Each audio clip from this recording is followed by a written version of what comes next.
বাসর ঘরে গভীর রাতে স্বামী আমার 2 হাত চেপে ধরে কিছু কথা বলল, যেটা আমি কখনো কল্পনাতেও ভাবতে পারিনি। আমার হাজবেন্ড বাসর ঘরে প্রথমেই আমার 2টো হাত চেপে ধরে বলল, আমি কি তোমাকে বিশ্বাস করতে পারি? আমি কখনো তোমার অতীত সম্পর্কে কিছুই জানতে চাইবো না, কিন্তু তোমার ভবিষ্যৎটা সম্পূর্ণ আমার। তখন তাকে মুচকি হেসে দিয়ে বললাম, অবশ্যই আপনি আমাকে বিশ্বাস করতে পারেন। আমি আপনার হক কাউকে দেব না। আমি কি আপনাকে বিশ্বাস করতে পারি? তখন সে বলল, অবশ্যই পারো। তোমার বিশ্বাসের সম্পূর্ণ মর্যাদা রাখার দায়িত্ব আমার। এই কথাগুলো যখন আমরা একে অপরকে বলছিলাম, দুজনের চোখ পানিতে ভিজে যাচ্ছিল। সে আমার চোখের পানি মুছিয়ে দিচ্ছিল। আর পরক্ষণে আমি তাকে বললাম, আপনি আপনার চোখের পানি মুছছেন না কেন? তখন সে আমাকে বলল, আমার চোখের পানি মুছে দেওয়ার দায়িত্ব তোমার। প্রতিদিন যখন ঘুমানোর সময় আমার স্বামী আমাকে জড়িয়ে ধরে বলতো, আমি তোমাকে অনেক বিশ্বাস করি। একদিন খেয়াল করলাম আমার হাজবেন্ড লুকিয়ে লুকিয়ে কিছু কাগজ পড়ছে। দূর থেকে বুঝতে পারলাম না, একটু এগিয়ে যেতেই দেখি সেটা কিছু লেখা ছিল, একটা চিঠির মতো। মনে মনে ভাবলাম, এখনকার যুগে মোবাইল বাদ দিয়ে কেউ চিঠি পড়ে না। আবার সে আমাকে দেখলেই সেগুলো লুকিয়ে ফেলে। ভাবলাম, আমাকে বাদ দিয়ে আবার নতুন করে প্রেম করছে নাকি চিঠিতে। এটাও খেয়াল করে দেখলাম, যখন আমাকে সে দেখে সেটা লুকিয়ে ফেলে এবং মানিব্যাগে ঢুকিয়ে রাখে। তাই আমার স্বামী যখন গোসল করতে যায় তখন মানিব্যাগটা খুলে চিঠিগুলো ভালো করে দেখতেই দেখি এটা তো আমার লেখা চিঠি। আমার ডায়েরির পাতা ছিঁড়ে সে তার কাছে রেখেছে। সে আসাতে জিজ্ঞেস করলাম, আপনি আমার ডায়েরি থেকে কাগজ কেন ছিঁড়েছেন?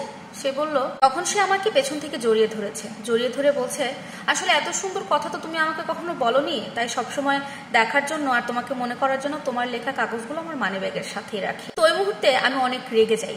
রাগ করে তার সাথে আর কথা না বলে রুম থেকে বেরিয়ে চলে যাই। আমার স্বামীও তখন অফিসে চলে যায়। অফিস থেকে ফেরার পথে দেখি সে আমার রাগ ভাঙানোর জন্য ফুচকা থেকে শুরু করে চটপটি, চকলেট, আইসক্রিম যত কিছু আছে সবকিছু নিয়ে এসেছে। আর বলছে, তোমার কি পছন্দ সেটা তো আমি জানি না, তাই সবকিছু তুলে নিয়ে এসেছি, তোমার যেটা পছন্দ তুমি সেটা খাও।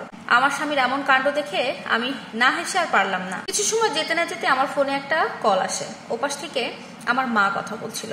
আমি একটু দ্বিধা নিয়ে ফোনটা ধরলাম এবং লাউডে দিলাম। কথা শেষ হলে আমার স্বামী বলছে, এত লাউড দিয়ে কথা বলার কি আছে? আমি তো তোমাকে অবিশ্বাস করি না, আমি তোমাকে অনেক বিশ্বাস করি। সময়ের সাথে সাথে আমি সুখের সংসারটাও পার করছিলাম, কিন্তু কোথা থেকে যে কি হয়ে গেল। সুখ আসলে সবার কপালে সহ্য হয় না, এটা একটা সত্যি কথা। একদিন আমি আর আমার হাজবেন্ড বিকেলে ঘুরতে বের হয়েছিলাম। ঠিক সেই দিন একটা গাড়ি আমাকে চাপা দিতে আসছিল। সেই মুহূর্তে আমাকে ধাক্কা দিয়ে সরিয়ে দিতে গিয়ে সে নিজেই গাড়ির নিচে পড়ে যায়। মুহূর্তের মধ্যে সে আমাদের থেকে চিরকালের জন্য এই পৃথিবী ছেড়ে বিদায় নিয়ে চলে যায়। এক মুহূর্তের মধ্যে যেন আমার সুখের সাজানো সংসার সবকিছু এলোমেলো হয়ে গেল। যাকে নিয়ে এত ভাবনা চিন্তা, সে নিমিষের মধ্যে আমাদেরকে ছেড়ে চলে গেল। সেদিনের পর থেকে আজকে প্রায় 15 বছর পার হয়ে গেছে। আমার মা, বাবা, শ্বশুর, শাশুড়ি সবাই বলে, তুমি আবার জীবন শুরু করো।